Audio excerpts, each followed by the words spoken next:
If you're like me, you probably listen to a lot of music, but have you ever stopped to think, what is it that makes a song so exciting?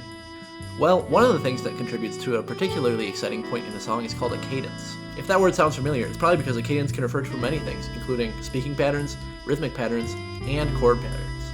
The kind of cadence we'll talk about today refers to chord progressions, and to get an idea of what it means, picture this. You've had a long day at school or work, you're so tired or mentally drained, and then you get that feeling when you finally walk through the door, get home, and you're able to kick off your shoes and relax. That feeling of getting home?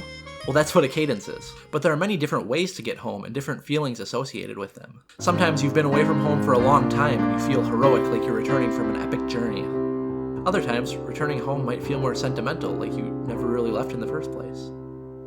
The emotion that you want to express determines the cadence that you want to use. Same way that if I was speaking like this, you'd assume that I was bored. Or if I was speaking like this, you would assume that I was excited. There are two main types of cadences that we'll talk about today, perfect and plagal.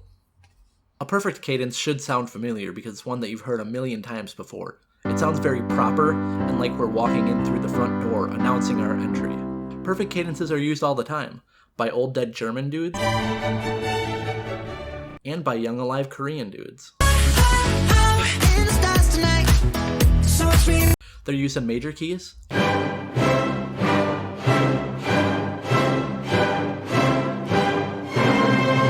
and in minor keys.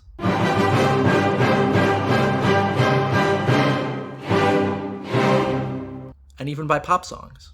Hey. The second type of cadence is called a plagal cadence, and this one is less direct. If the perfect cadence was like coming in through the front door unannounced, then a plagal cadence is kind of like coming in through the side door unannounced. The plagal cadence is also often called the amen cadence because it's put at the end of many different hymns to the word amen. It also features prominently in blues music, where we resolve the 4-7 to the 1-7. The plagal cadence has a second variation called the minor plagal cadence, which has a very different feeling. This one is more warm and reassuring, like you're coming home and being greeted with a hug from a family member. It's also used all the time, so you've heard it in romantic music, rock music, Nothing really matters.